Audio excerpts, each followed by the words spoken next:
Road Trippers, our next partner has a product we're personally using every day. We're all taking athletic greens because we want more energy, better immune systems, and we all got tired of taking pills and vitamins. Want to see what all the hype is about? It's obvious. Every scoop of AG1 tastes great and helps us to feel our best in the morning. We have the peace of mind knowing that we're beginning every day with 75 high-quality vitamins, minerals, whole food sourced superfoods, and even probiotics. Right now, it's time to reclaim your health and arm your immune system with convenient daily nutrition, especially in the middle of cold and flu season. It's just one scoop and a cup of water every day. That's it. No need for a million different pills and supplements to look out for your own health. So to make it easy, Athletic Greens is going to give you a free 1-year supply of immune-supporting vitamin D and 5 free travel packs with your first purchase. So all you have to do is visit athleticgreens.com/roadtrippin, take ownership over your health, and pick up the ultimate daily nutritional insurance. Again, go to athleticgreens.com/roadtrippin and get started today. Hey, Road Trippers, spring is here and it's time to get your fit right for this warmer weather. Get yourself some gear that's meant to last. Our friends at Shady Rays have you covered from the sun with premium polarized shades. Check these babies out. They're so fun. And customized snow goggles and much more. Shady Rays is an independent sunglasses company that offers a world-class product that's just as good as any expensive pair we've worn. They have durable frames and extremely clear optics for all of your outdoor adventures. That's not all. Shady Rays offers the most insane protection in all of eyewear. Every pair of sunglasses is backed by their lost and broken replacements, meaning if you're like me, and lose or break a pair even on day one, they'll send you a new pair, no questions asked. Wear your Shady Rays with confidence because they have your back long after your purchase. With Shady Rays, you can look good and feel good. To date, they've donated over 20 million meals to fight hunger with Feeding America. If you don't like them, exchange for a new pair or return them for free within 30 days. There's no risk when you shop with Shady Rays. Again, their team, they always have your back. And here's an exclusive offer for all of you road trippers out there. Shady Rays is giving you their best deal yet. Go to shadyrays.com and use their promo code ROADTRIPPIN for 50% off 2 or more pairs of polarized sunglasses. Try for yourself the Shady Rays that are rated 5 stars by over 200,000 people online. That's shadyrays.com. Enter the promo code ROADTRIPPIN.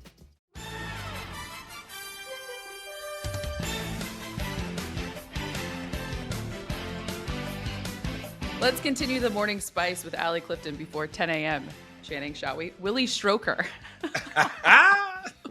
For those of you that can't see, Channing's name on his video right now is Willie Stroker. Yeah. Every week I'm coming up with a new one. What was it? I forgot what it was. Kristaps Porzingis last week, and then it was Big Dong Shula, and now my name is Willie Stroker. And everyone wonders why I choose to stay in this lane. You're welcome. Stay in the lane. You went out your lane, and all of a sudden we got a lot of fans. You went out your lane. Listen, I don't know. You had some horny goat weed in the morning. Horny goat weed? Yeah, it's actually a thing. Please explain. Educate me. It's the stuff you get at the gas station. Oh, it's stuff. Gas station. Gas stations. You know, they made it illegal for baseball players. It's like, it's supposed to help with erectile dysfunction, but I don't know what it does. But it like, I guess baseball players are taking a bunch of them before the game to get pumped up, figuratively and literally. And it just gets you bricked up. So they said no more boners while you play baseball. Stop it. Have you This is a true story. Please look it up. Have I? No. Yeah. Have you tried it? I bought it because I was bringing it when I was in high school. Yeah. I bought it because I'm bringing it to Vegas and going to give it to Logan.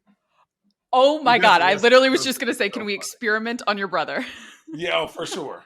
Logan walk around with a boner. Poor Logan. Poor Logan. As you lean back with the kid on your chest with his mouth wide open. Here we are. Me, Smalls. Welcome into this edition of Road Trippin'. You don't even know what movie this is, do you? I do. Sandlot. Okay. Boom. Okay. I was about to say. 1. Home 7 run. years and 1. Knock that shit out of the park. Welcome to this edition of Road Trippin' with RJ and Channing minus RJ this week. You will not be with us. So it's just Willie Stroker, aka Channing FRYE, and yours truly.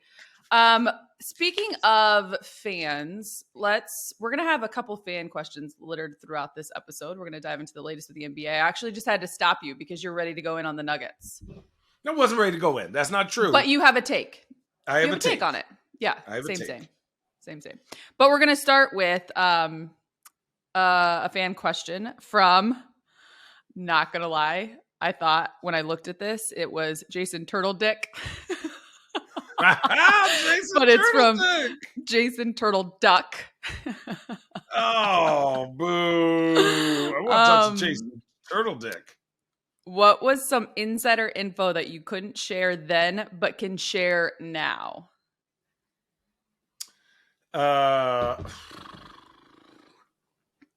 What is that balance?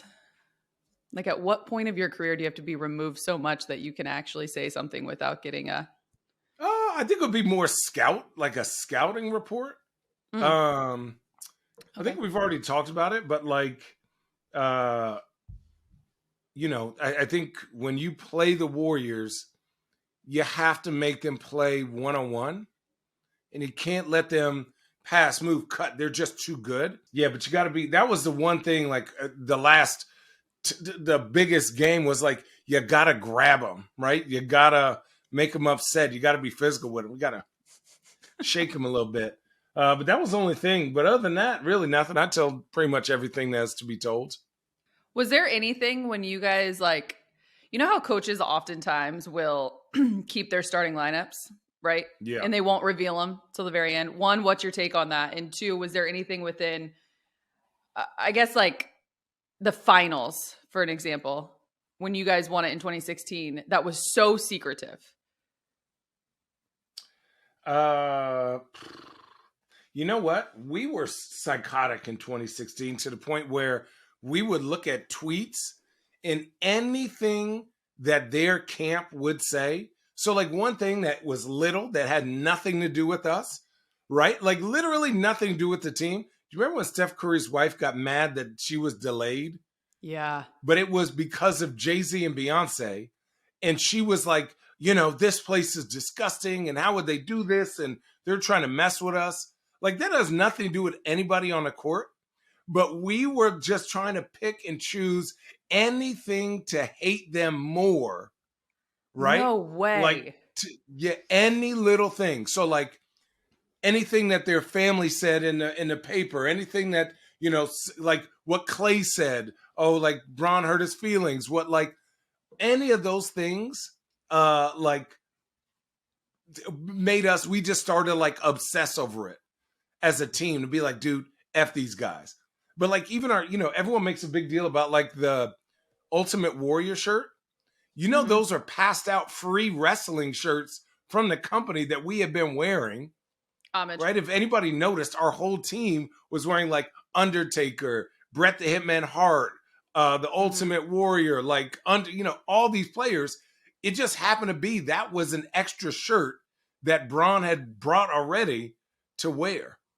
Like nobody was like, yeah, we're gonna passive aggressive the Warriors by wearing an Ultimate Warrior, and people ran with it, and so we're like, all right, screw it. I mean, I'm not gonna lie. Great. When you've got a guy like Bron that is very calculated in a sense, right? There are those things in those moments where you're like, how did those? Oh, we're running with it because it looks good. Yeah, it sounds good. Yeah, it looks great. It looks great. Yeah. It sounds great. But yeah, no. Any little thing that, even if it didn't have anything to do with the game, if Steve Kerr would say, this guy didn't play that good, we'd be like, man, fuck Steve Kerr. And I love Steve Kerr, right? I love Steve. Yeah. I love Luke. You love Jaren, like all those guys, Andre. So it's hard not to like them, right? That's the problem. But then they're like, they're like a porcupine. Porcupines are really nice, but if you pet them the wrong way, then you're going to get quills in your hands. Dead. Before we move on from that story, what do you mean Beyonce and Jay-Z? I don't think I heard this. So Beyonce and Jay-Z had their own security. So they were, I guess the story is they were sitting in the loading bay and security wouldn't let anybody come on. So the visiting team's bus was waiting out at the top for like an hour for Beyonce and Jay-Z to get off their bus and to go sit in their seats. Wow. So like as the game got delayed, Jay-Z and Beyonce, I guess, wanted to, because I think they came to game 5 or 6, whichever one, 5, 6. Or no, it was game 4, 5, 6, 7. No. 6, I don't know what game. 6 was at home. 3 and 4 and 6 were at home. Maybe game 4. Okay. They were at home. We won, I think, game 4, right? No. We won game 4. Yes. Okay, yes, we did. The one where'd Steph throw his mouthpiece? That was game 6. Oh, fuck. He might have came to that one. Whichever one, he came to one of them. That was a really bad one. The game 6 for the Warriors was the thrown mouthpiece that hit the owner's son or one of the co-owners' son of the Cavs. Yeah. Oh, that was a good story. I've never heard that one actually, but I remember all the outside noise. Yeah. Oh, all the outside noise. We were like absorbing it all. Like I know they probably did that with us, but it was. I mean, who knows? It was crazy. Good stuff there. All right. Well, we're going to be taking some fan questions throughout this episode, but let's turn to some NBA news, and I will let you go with your take on the Nuggets. Let's start there. Well, I think, if you want to look from February, let's go right after All-Star break, right? Mm-hmm. So March 1st, he did not score in the 20s. 1, 2, 3, 4, 5. 5 games, right? Didn't score in the 20s. Obviously getting his points. And then he breaks out and gets 37, 11 and 11, 35, 20 and 11.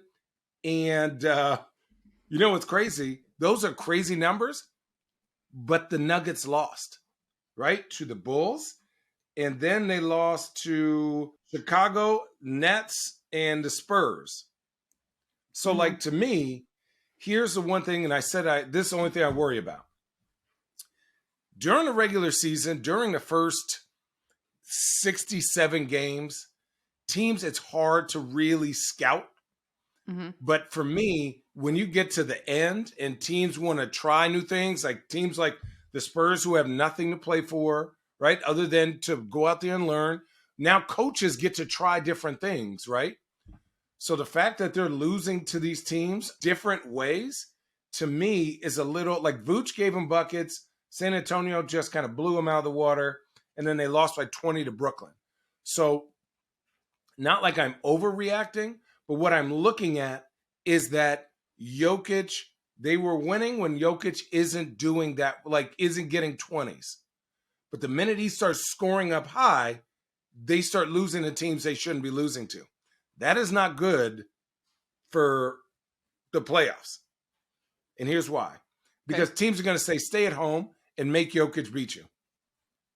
Like, if you have a physical center, make him play one-on-one, go at him on defense, and we'll take our chances. And look, that's what it's about, right? Because you have to... Right, I mean, yeah. You have to beat a team 4 times. Yeah. And when it comes to, obviously, the playoffs especially, it's all about adjustments. Right. I think, am I worried? No. Am I think this is going to get interesting? Right? Because now, I don't know if Jokic has ever had as much attention as he does right now, for good and for bad. And I don't know personally if he's used to that.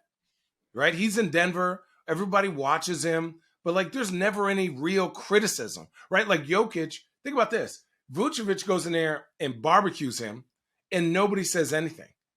Right? There's no other MVP caliber player where if they get barbecued like that or their team's not winning, where it's not news. But the fact that the media is not really, unless we're talking about total, like, end all be alls, like, why is he MVP? Is he really, like, is this a race thing? Unless they're these big stories, the media doesn't report on, oh man, why did this happen? Now, maybe just a bad game, but there's no other MVP caliber player. Like, when's the last time somebody went at Kevin Durant and barbecued him and people were just like, it's okay. Yeah. No, it doesn't happen. Or Braun. Like, somebody goes at Braun, it just doesn't.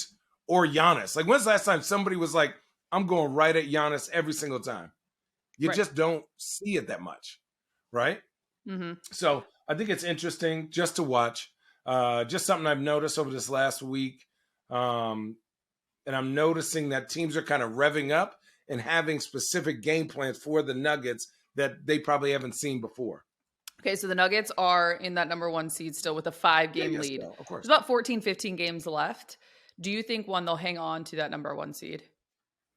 I think they have to. Okay. I think they have to. Playing in Denver's a beast, one. Yeah. Right? For multiple reasons. I think, obviously, the Nuggets are really good at home. And I think, number 2, the Nuggets, I don't know if they've never been the the team that's been chased.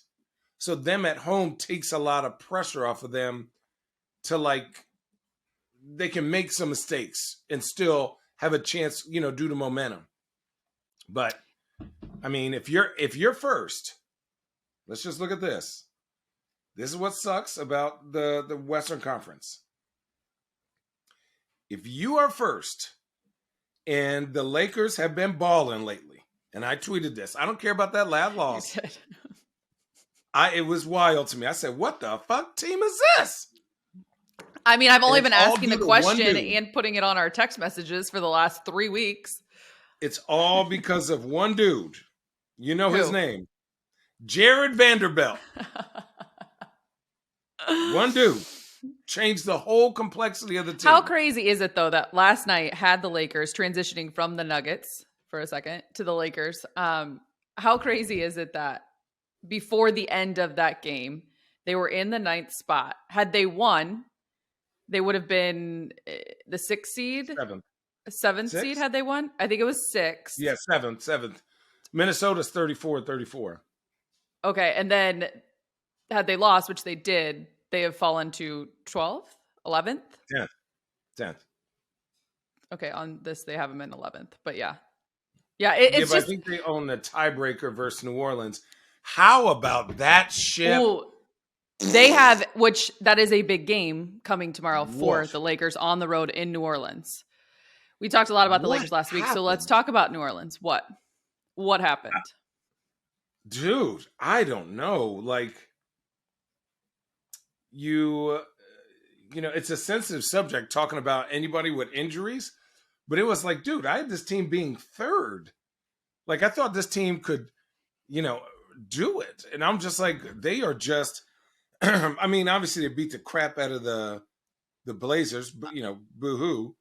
But let me ask you this question, though, because I think I read it the other day. It's a very small number, and I did so many games over the weekend, so apologies for not having the exact number. But the number of games that Zion and Brandon Ingram have played together is so small. It's ridiculous. How much, I don't want to just ask the obvious, but, I mean, you think of just the two of them individually and where they were to start the season and where they are now. How much does that just simply factor in? I think it factors in. And honestly, you look at some of the worst teams in the league, they are awful on the road. 11-23 on the road. Like, you can't win anything like that, right? Yeah. And as much people say, oh, look at Golden State. Like, any team that's that bad, they're 35-33, but they are 7-26 on the road. But to go back to the New Orleans, at what point are we allowed as media to just call it how we see it, right? Now. How can you rely on players that year after year after year don't ever really show you what they can do, but get passes, right? Like, if you're injured, right? Like, people were grilling Greg Oden for having injuries, and he tried to play, and it just didn't work out. Like, it happens. It's part of the game. At what point do we just say, yeah, Zion, when he plays, he's amazing, but, out of the 61 games, he's played 29. Brandon Ingram's played 31. Where, like, CJ Valanciunas and Trey Murphy, not Troy Murphy, different dude, have played like 61, 65, and 65. Like, your others, right? Najee Marshall's played, Herb Jones has played, Larry Nance Jr., right? Hernangomez even. Jackson Hayes. So you have guys that are available except for your main two guys. So how can you get better as a young team when your first two guys are not reliable at all? I just don't. So are you giving them a pass? No, I'm not giving them a pass. I just think it's not, to me, and I said this last year with Larry, and Larry got on me. Remember, we were getting into it. And I was like, you can't rely on Zion. Mm-hmm. You can't rely on him anymore. Like, you tried. I've never known anybody with a hamstring to be out that long. That's what's so hard. And body, but... I understand, and I remember we were talking about this a little bit, and even you guys got heated when not that I questioned, but when you only play 29 games and you're voted an all-star starter, knowing that it comes from the fan vote, I get that. I understand that. Yeah. But at what point you have to be on the floor? At what point are we not holding that to a high enough standard of where you're measuring a player? Don't roast, right? Don't roast AD and make the jokes about AD if you're not going to make the questions about Zion and Brandon and some of the other guys, right? It's just like it is availability is the best skill. And these guys have shown they cannot be available for their team consistently. Now, the verdict is still out on AD. He is balling. He is doing his thing.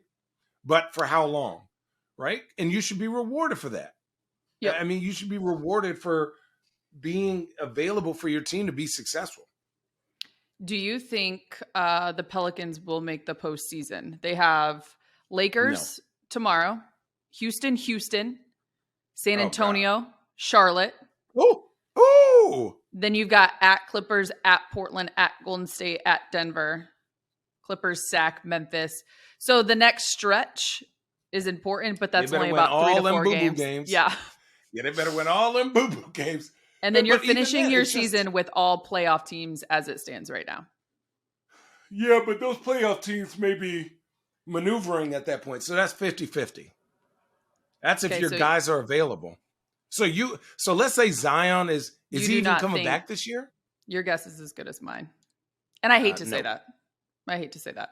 No, it's not. Because at this point, unless he's running and working out, like, he's jogging, he's doing this. To me, you cannot get better at basketball if you spend more time rehabbing than you do working on your game. It's impossible. We've seen that happen to so many people. But again, this is not a Zion roast. This is me being disappointed in the Pelican season because I see the talent. I see it. But they fooled me once again, thinking that they will be available to to show me what it is. You give me 15 games, you hurt for 4. 10 games, 14 games, then you're hurt for 50? Come on. As it stands today, they are not, in your mind, going to be in the playoffs. I don't think they will. Okay. Hey, Road Trippers. Our next partner has a product we're personally using every day. We're all taking Athletic Greens because we want more energy, better immune systems, and we all got tired of taking pills and vitamins. Want to see what all the hype is about? It's obvious. Every scoop of AG1 tastes great and helps us to feel our best in the morning. We have the peace of mind knowing that we're beginning every day with 75 high-quality vitamins, minerals, whole food sourced superfoods, and even probiotics. Right now, it's time to reclaim your health and arm your immune system with convenient daily nutrition, especially in the middle of cold and flu season. It's just 1 scoop in a cup of water every day. That's it. No need for a million different pills and supplements to look out for your own health. So to make it easy, Athletic Greens is going to give you a free 1-year supply of immune-supporting vitamin D and 5 free travel packs with your first purchase. So all you have to do is visit athleticgreens.com/roadtrippin, take ownership over your health, and pick up the ultimate daily nutritional insurance. Again, go to athleticgreens.com/roadtrippin and get started today. Hey, Road Trippers, spring is here and it's time to get your fit right for this warmer weather. Get yourself some gear that's meant to last. Our friends at Shady Rays have you covered from the sun with premium polarized shades. Check these babies out. They're so fun. And customized snow goggles and much more. Shady Rays is an independent sunglasses company that offers a world-class product that's just as good as any expensive pair we've worn. They have durable frames and extremely clear optics for all of your outdoor adventures. That's not all. Shady Rays offers the most insane protection in all of eyewear. Every pair of sunglasses is backed by their lost and broken replacements, meaning if you're like me, and lose or break a pair even on day 1, they'll send you a new pair, no questions asked. Wear your Shady Rays with confidence because they have your back long after your purchase. With Shady Rays, you can look good and feel good. To date, they've donated over 20 million meals to fight hunger with Feeding America. If you don't like them, exchange for a new pair or return them for free within 30 days. There's no risk when you shop with Shady Rays. Again, their team, they always have your back. And here's an exclusive offer for all of you road trippers out there. Shady Rays is giving you their best deal yet. Go to shadyrays.com and use their promo code ROADTRIPPIN for 50% off 2 or more pairs of polarized sunglasses. Try for yourself the Shady Rays that are rated 5 stars by over 200,000 people online. That's shadyrays.com. Enter the promo code ROADTRIPPIN. All right. How about Steph Curry? Did you watch his performance? 22 of his 36 in the 4th and overtime as the Warriors beat the Bucks 126-116. Yeah.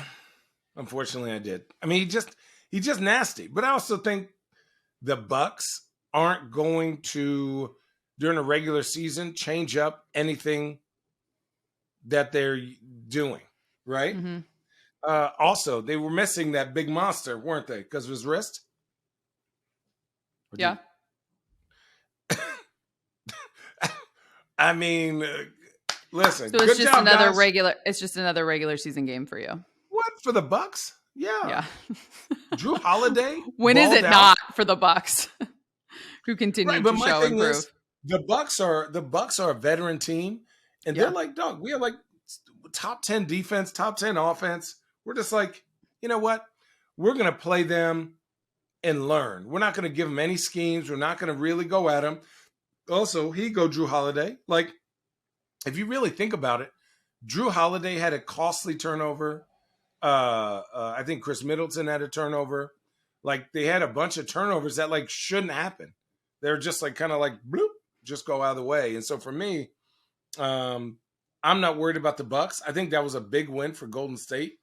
I still am weary of Golden State, like in a playoff situation on the road. Let me ask you from that standpoint, that is a big discussion, obviously. 7-26 this season on the road for the Warriors. How much of an element, though, I don't think there's any final word, and we're all still waiting and prayers up, because I don't think anyone really knows, at least from the outside looking in, what's going on with Wiggins. You hope all is well. He's been out for personal reasons. How much is he a factor into where they're going to be able to – exactly, right? Yeah, let's not forget, you know, as much as we criticized early on, is Wiggins a winner? Is he doing this or that? There were rumblings about him being, finals MVP, getting 17-20, 16-17, like balling out, defending. He's another guy that can score on his own, runs without the ball, moves without the ball, elite defender, bouncy, like rebounds outside of his space. Like, for me, there have been glimpses of what happened earlier on with this Warriors team that I don't think subconsciously has ever really been addressed. I think they're just like, let's play through it. Yeah. But like Draymond and Jordan Poole, like those type of things don't happen that often. Mm-hmm. Now, do I think it'll affect them winning? Maybe. What I really think affects them winning is like, you need Steph to do that to win a game versus a Giannis-less Bucks. That to me is a little scary. Let's take a look at a fan question. Cool. Because I'm going to go into pardon my pause there. I'm going to go into some Mavericks stuff after this. So get your mind right for the Dallas Mavericks. This is from Churm502. Who would win a shooting contest today out of the three of you legends? Oh, fucking barbecue and both. Barbecue and both. Not even close. Not even close. I went and shot. I did something. All-Star break. I was shooting. I put the clip up. But here, I was already made 36 in a row before I even got to. Then they were like, well, you're just in the same spot. And so I started moving. And that's how I missed 2 out of the next 20. So like, yeah, this click, I got to register this as a non-concealed weapon. Oh my God, stop it. I cannot even. Having said that, Channing's never tried to take me on in a shooting contest. I can get inside his head so easily. You shoot with 2 hands. It's a lie. That is a lie. I've got one of the best like a volleyball player. Beef. What's that? I crushed at volleyball too. Absolutely not. No one handles a volleyball that way. What? No, this is how you shoot. That's called setting. You make that noise. No, this is... Here we are. Shout out to my Toledo Rockets, by the way. I'm going to take a moment because the women are dancing March Madness. Big time win over our rivals. Go on. You have rivals? Yeah. Phoenix DeVry University? How did those Wildcats do? Check on it. Stop. Second. Pac-12 champs. Let me check on the ladies for you. The ladies. Hold on. Here we go. Hold on. We already did. The Toledo Rockets. No. Taking on Iowa State and Knoxville. No. Shout out. I actually worked games this weekend with a Arizona alum. Steve Quist was my play-by-play. And I was like, he was watching the UCLA Arizona game at like one point in the game. I was like, Steve, we're calling a game here. And I looked down and it's because Arizona was on. And you guys, it was a close one. It was a very close one. I will agree, that was a awful call. That offensive foul was awful against UCLA, but it is what it is. Oh, it's not done yet. We're 24th, which is fine. That's right where we want them. 24th or fine. Right where we want them. Okay, let's talk a little bit about the Mavericks. Okay. Where are they currently? 8th as it stands today in the Western Conference, not rolling. To your point, they've lost 2 in a row. 7-point loss to the Pelicans, had a 4-point loss to the Grizzlies. They've got Memphis coming up again, Spurs at Lakers, at Memphis again. Wow. Then they got Golden State, a couple of Charlottes in there, Miami, Sac. I'm just They'll be in the postseason, dealing with some injuries there. Yeah. Dealing with some injuries, though. They will be in the postseason. Okay. I am just not rolling with their style of play, personally. Why? Since February 11th, 1, 2, 3, 4, 5, 6, 7, 8. They're 3 and 8 since February 11th. To me, I think we're as much as I appreciate James Harden, I think that only goes so far. And I think Luka Doncic is a younger, bigger James Harden. And I think adding Kyrie, the idea of it was nice. But everyone else now, there used to be one guy holding and 4 people moving. Now it's 2 guys standing and 3 people trying to move. And like the spacing isn't right. Their flow is different. I just think unless they just magically get going, it's going to be tough, right? Because everyone else just stands so much. It's awkward to watch. It's a lot. It reminds me of the old Houston teams. You go, I go. You go, I go. And they're just not a movement team. Yeah. How do you change that? Because I was listening to a call the other day with it as well, and being able to play off one another versus taking turns. You can't. I don't think so. I've never seen it. Have you? No. So my point is how do they guys it just doesn't work like that, right? Like you would say Chris Paul and James Harden work because Chris Paul's a screen and roll guy, right? James Harden is a one-on-one guy, but also a screen and roll guy. So, but like Kyrie's a one-on-one guy and Luka is a one-on-one guy based on matchups. So like they both love the same side of the floor. Obviously Kyrie could go anywhere, same with Luka, but they both like going left. They both are, not like, Steph and Clay work because Clay runs around like a crazy man, so does Steph. Right? And then they take advantage of those things. Or, like John Wall, Bradley Beal work, or Kyrie and Braun work. Like, but when you have 2 guys that do and are almost exactly the same, just different, you would need one that's left-handed, one that's right-handed. Like you would need some type of like dance. And right now they're just like, okay, your turn. You take the stage. Now mine. Now you. Now mine. And, I think they're trying to figure it out. Now, it'll be interesting to see what happens in the playoffs. They're just going to get double teamed all over the place. Yeah. And then they're going to have to just start playing even more one-on-one. But they're still dangerous. It's still dangerous. Because of those 2 guys, which is an interesting thought in general. Let's go to the East. As a former Knickerbocker yourself, I wanted to actually talk about this last week, but it got past us. The Knicks. Are they for real? Are they a first round exit? How far can they go in the East? They get back in the win column last night over the Lakers. You know what? They're tough. They're tough. Well, they're energetic still, right? Like they are. Julius Randle set the tone so early for that team. And like they have more guys who know how to play basketball. Like the fact that RJ Barrett is not your 3rd best player anymore, or he may be on and off, makes him so dangerous.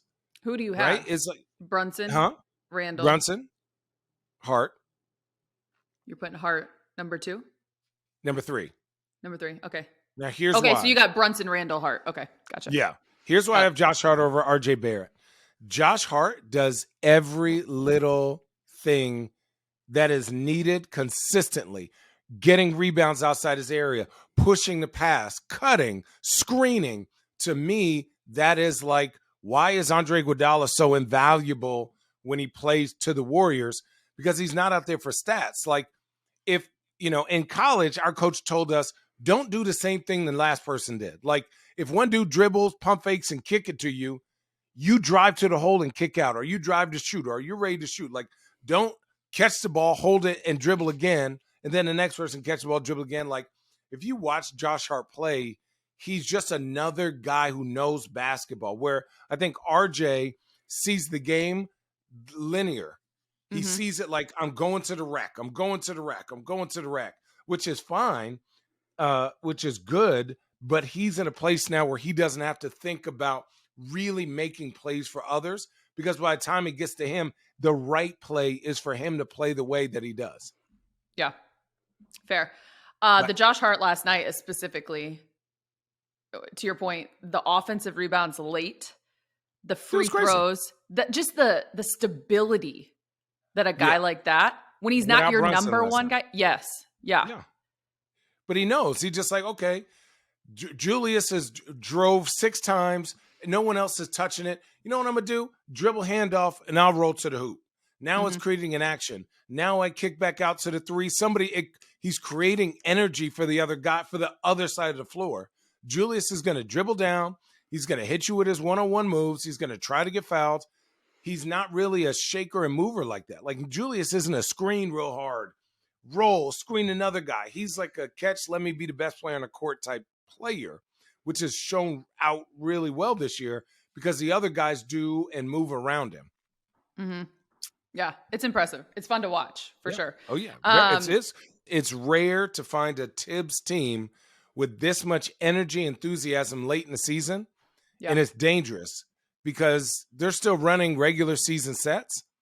So hopefully with Josh and Jalen healthy and Julius will move around more in the playoffs because he's just going to get double teamed.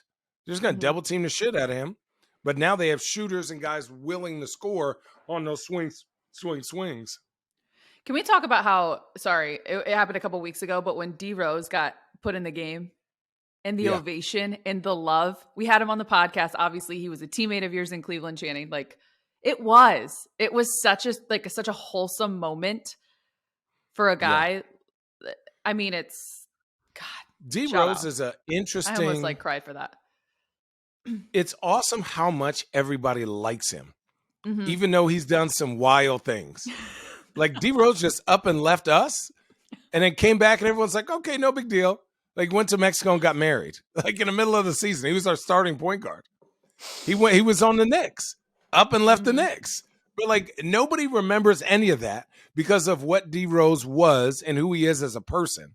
Now, I'm not bringing that up to bash on him. These are just facts. Yeah. But what I'm saying is, he's such a nice guy that even if he does something wildly crazy and out of pocket, they're like, oh, it's D Rose. Yeah, don't worry about it. But like, he's earned that because he plays the game with such tenacity and like enjoyment. I do wish that they would have allowed him to go and be in Chicago. I do wish that. I hope he gets to go there this summer. Whatever is going on with his career, obviously the Bulls need as many guards as possible. You see, even with Patrick Beverley, that team has a lot more life just because Pat is making the right moves. None of those guys are point guards. Alex Caruso's not a point. Zach, DeRozan, none of those guys. DeSomu is not a point guard. Yeah. There's not many of those stories, to your point, too, of Derrick going back to Chicago. There's not a lot of those stories and opportunities. I mean, Channing, it was one of those moments for you in Cleveland and what Cleveland meant to you and for you to finish your career there. It's just special and it hits different. I mean, Derrick is one of those guys, and I think many people could say this as well. Man, if he didn't have those injuries, so many people wonder. Top 3, man, if he didn't have those injuries for me. One is Grant Hill. 2 is Derrick Rose. And my sleeper is 3, Brandon Roy. Those are my 3. 4th is Greg Oden, because I saw Greg when he was sort of healthy. Yeah. When people take this for granted.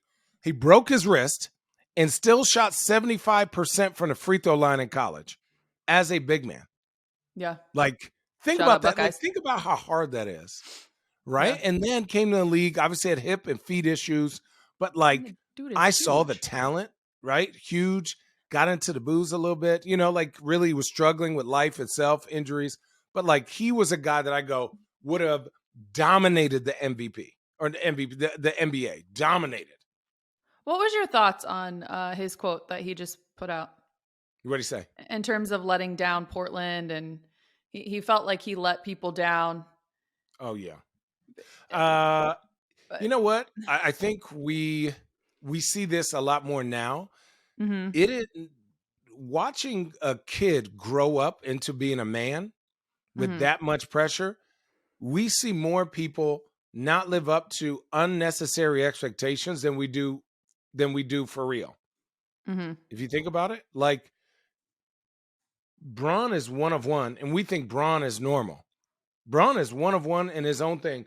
There's never been another high school kid in our generation, in the AAU generation, Mm-hmm. that has lived up to expectations as quickly as LeBron has. Now, Greg going 1 year in college, getting picked over Kevin Durant, that also hurt. Coming here with some injuries and maybe not correctly having the right veterans around him, or the situation where he is being put to succeed, right? Mm-hmm. Being on a team like being on a team being the number one pick with Brandon Roy and LaMarcus Aldridge, who's an all-star, he was just trying to fit in and be a team player. But when you come in as a number one pick, the expectations for you to just dominate, he never really got a chance to really work on his game. What you saw was pure talent.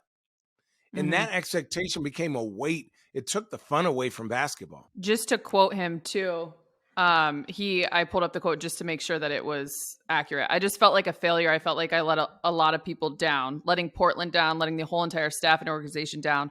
I felt like I let my family down and everybody who coached me and believed in me. I just secluded myself from everybody. He wouldn't leave Oh, he his definitely did home that. for 2 weeks at Yeah. times. Yeah. That's tough. Gio was amazing, amazing human, a big kid at the time. And sometimes when basketball is everything you have and basketball isn't fun anymore, it Mm-hmm. breaks you. The one thing that you have to obsess over, and all of a sudden it's like, okay, every day I got to walk on nails. Yeah. It's not fun. And you have to Oh. turn off your emotion. And then it is not fun. So Greg did not disappoint anybody. Mm-hmm. To this day, I think Greg is one of the most talented big men I have ever had the opportunity to play with. He was an amazing human, and I wish him nothing but the best. Yeah, great stuff. Well said. I was just in Sacramento over the weekend. I'm going to give you this one, and then if there's anything else you want to discuss before we wrap this up. I was just in the weekend calling state championships at the Golden One Center in Sacramento, and all the hype is obviously about the Kings. You saw the video of the Kings fans at Summer League, leaving Summer League screaming, we're getting 40 wins. We're getting 40 wins this year. And here they are, reached the 40 win mark. I think the first time since 2006, early 2000s. Rumbles talks of Mike Brown being the outright coach of the year. Oh, we talked a lot about the Kings, whether they're for real or not when it comes to the postseason. Yeah. Coach Brown, easily coach of the year in your mind? Coach of the year. Oh, yeah, easily. Okay. Easily. Lowry Marketing, most improved. Coach Brown, coach of the year. Defensive player of the year, to me, I think should be Jaren Jackson Jr. To me, I think it should be. Watching him play the way he's played, staying out of foul trouble as much as he can. I think he changes the whole dynamic of that team. They wouldn't be as good. Listen to this. It's a fact. John Morant cannot play or play. They are still going to be a top 8 team. When Jaren Jackson Jr. does not play, they are 6 to 10. It is which is so crazy that we have him, and rightfully so, have him in that defensive player of the year conversation. When you go back to the start of the year and he missed a month, was it a month with the injury? Yeah. It's as if it never phased him or the squad. You know what? He's dealt with injuries, right? So the team is not too worried about that, right?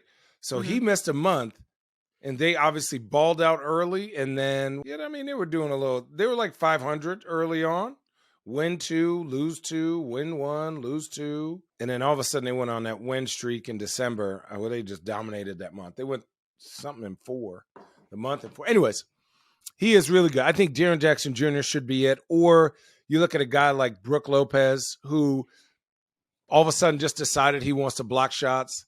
And lastly, to me, I still think, like, if we're really talking about stuff, I'm not mad at Nicholas Claxton. Like, I'm not mad at Nick Claxton, right? For what he does, leading the league in blocks, just being a force on that young Nets team. They're still winning. They are still winning, people. Like, they didn't blow it up that bad. It didn't blow up. They just had a little fart. They didn't poop their pants. They just sharted. Okay, so you just gave, I have to ask the rest then. You just gave most improved, you gave coach of the year, you gave your defensive player of the year. What are we missing? Sixth man MVP. And MVP? Sixth man, I have Bobby Portis. Oh, okay. Yeah, I think, no offense to Norman Powell, no offense to Jordan Clarkson, these guys. I think you look at what Bobby Portis has done. He's solidified that bench. They've been one of the number one teams almost all year throughout injuries. His play transforms them. And then MVP. Now, here is my non-biased opinion. I think it should be Joel Embiid. Why? I think everybody is going to look at the numbers. I'm doing it by eye test, right? Okay. To me, Joel Embiid's engagement defensively is where Jokic is elite at, passing. He's a B minus on defense, which is great. Everything else is even. Joel Embiid defensively is an A+. So to me, I'm going Joel Embiid's style of play, I think, transfers to the playoffs.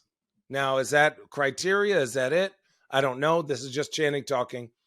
I think Joel Embiid's style of play transfers to the playoffs to give his team the best chance at winning. Where I have not seen that from Jokic outside the bubble. What does he have to do, if anything, more to make sure he locks up that award? Continue to absolutely. I also do look, and hey, people are going to argue with me. I do look at the matchup. I looked at the matchup. What happened when Embiid played Jokic? And Joel Embiid not only won that game, but dominated that game. When right? Embiid and played I'm just Giannis. Or not Giannis, Jokic. No, you said Jokic, and I said, what about when Embiid played Giannis? Do you look at all the matchups, or but I look at like who's the king, who trying to come for the throne, right? Mm-hmm. Look at these numbers. Okay, we're just gonna go till February. I'm gonna go till he scored less than 20, which he has not since February 20th. 34, 39, 39, 42, 31, 35, 27, 41, 27, 32, 29, 23, a little blemish, but that was in Houston because they, in 30 minutes, 23 points in 30 minutes. And they won. 37, 35. Oh, they beat the junk out of them. Yeah. 28, 31, 33, 28, 30, 47, 26. The only time he scored less than 20 was obviously because they went out on New Year's Eve. That was against OKC, and he had 16 points. That is the last time that man has scored under 20 points, that and October 20th. Allie, do you know how ridiculous that is? How many games has Joel played? 54. He's played 54 of their 68? 68. Yeah. Woo. Okay. I mean, at this point, my when thing you is look 65. You play 65 games, 60 to 65 games, especially for Joel Embiid, who has a big history. Mm-hmm. That's a beast. That's a beast. Leading the league in scoring again 2 years in a row. Giannis has played 52 games. And I say these three guys specifically because obviously they're at the top. You got 48 wins because winning matters to me when it comes to this obviously award as well, your impact on winning. The Bucks have 48 wins. You've got 46 wins for Denver. You got 45 wins for Philly. So we're all right there, right? You've got 52 games for Giannis. You got what? 54 for Joel? Yep. These are just all little things. 60 games. I mean, it's so hard. Throw them in a hat and freaking pick. Yeah, anyone. Now, I personally want the responsibility of being an MVP on Joel Embiid. Mm-hmm. I think it'll be good for the NBA. I think it'll be good because Joel Embiid takes a challenge. Did you hear when he played Gobert? He was like, well, Gobert's not really you don't really get up to play him. But like, I like that. Yeah. I like that. He's like, man, I'm not even worried about this dude. Right. Obviously, going out there barbecue chicken. But like, to me, I like that competitive nature. I think that shows great for the next generation. Not that Jokic isn't great for the next generation, but I like some of the theatrics of it. Yeah. Right. I like agree. the shit talking. I like the trolling. I like the challenging, and that Joel Embiid's not buddy with everybody. Right. Yeah. I agree with that. Yeah. Yeah. I personally like that. So that's just me. And if any one of them, Giannis, Jokic, or Embiid win, I'll be like, absolutely right. Correct. Throw a party for them. They hard to earned get it wrong. But yeah. Hard to get it wrong. Hard to get it wrong. All right. Well, this was a great episode. We could end on the last question if you want from a fan. Say yes or no. And if you sure you want it? Yes. You have to discuss this for at least 25 seconds. Oh God. Okay. Mr. Trollington. Okay. I said, if you could ask the crew any questions, go. And she said, no, it would be he, Mr. Literally anything about Allie's feet.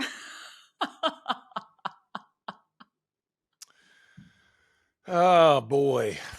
Do you know in France how they have those big rolls of cheese? And it's just in factories. When Allie takes her shoes off, that's what it reminds me of. Like a really expensive charcuterie board. Right? Allie's feet is the same texture as like the rocky sandy beach, as like shag carpet. Okay, she has hair growing from the top of her toes. You are not helping my case. You're supposed to be my feet manager, sir. Dude, I am not the feet manager, miss. I think your feet are disgusting.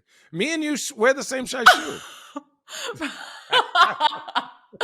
I do wear size 11 and 5'11". That is a lie. You borrowed my sandals the other day. We're like, damn, you've been wearing these down. You know exactly how you feel about my feet. But I am not a feet guy. Channing, I appreciate your attention span and all your knowledge today. Oh, thank you. Appreciate it. It's another edition. We're here. Road Trippin.